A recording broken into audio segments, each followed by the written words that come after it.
কি যারা এই রকম ভাবে চলছে তাদের কাদের সাথে কাদের পর্যায়ে চলে যাচ্ছে তারা?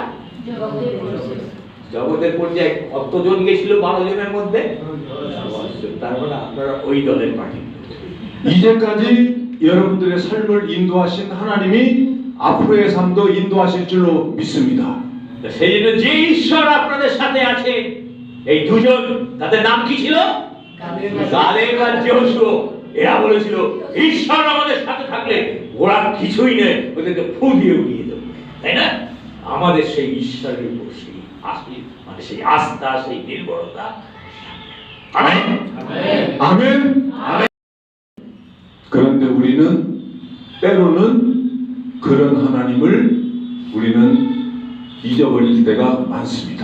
কিন্তু অনেক সময় আমরা কি করি, এই শক্তিশালী ঈশ্বর, যে ঈশ্বর মোশের ঈশ্বর ছিল, অত অলৌকিক কার্য দেখিয়েছে, দাউদের ঈশ্বর ছিল, অত অলৌকিক কার্য দেখিয়েছে, যে ঈশ্বর পৌলের ঈশ্বর ছিল আমরা জানি, কিন্তু কি হয় অনেক সময় আমরা এই 10 ব্যক্তির মতো ওই দলে ঢুকে এমন কার্য ইঁদুরের গর্তে গিয়ে 그렇게 하나님을 믿지 못하는 10명의 스파이들과 그 보고를 들은 이스라엘 백성들이 두려워하고 있을 때 2명의 스파이들 여호수아와 갈렙은 정반대로 그들에게 말을 합니다.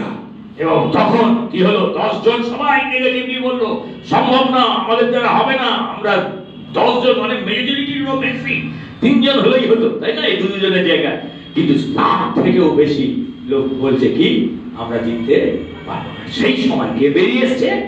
যহোশুয়া কালেব বেরিয়ে এসছে। 두려워하지 마라. সে এসে বলছে কি তোমরা ভয় করি না, 걱정하지 마라. দুশ্চিন্তার মধ্যে যেও না। 왜요? কেন? 왜 그들은 그렇게 강하게 말을 했을까요?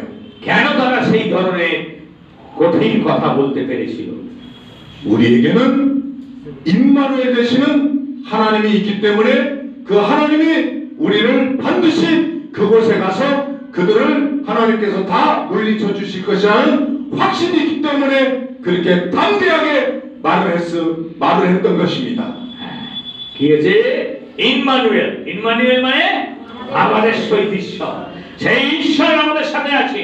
তিনি আমাদের সাথে থাকলে যতই সমস্যা আসুক না কেন, তিনি বিশ্ব ব্রহ্মাণ্ডের সমস্ত কিছু সৃষ্টিকর্তা, রক্ষাকর্তা, পালনকর্তা, সর্বশক্তিমান ঈশ্বর, তিনি ওদেরকে সমস্ত দূর করতে পারবেন। এই রকম বিশ্বাস, আস্থা, নির্ভরতা নিয়ে এগিয়ে এসেছে যহোশুয়া কালেব। ঠিক এর আগে যেরকম দাউদ গেছিল কার সম্মুখে?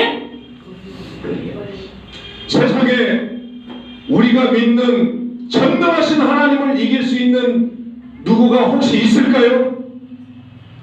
누가 하나님을 이길 수 있겠습니까? সেই সর্বশক্তিমান ঈশ্বরের উপর জয়লাভ করতে পারবে এমন কেউ আছে এই পৃথিবীর মাটিতে? Yes or no? এমন কোন ঠাকুর, দেব, দেবী কিছু বলি আমরা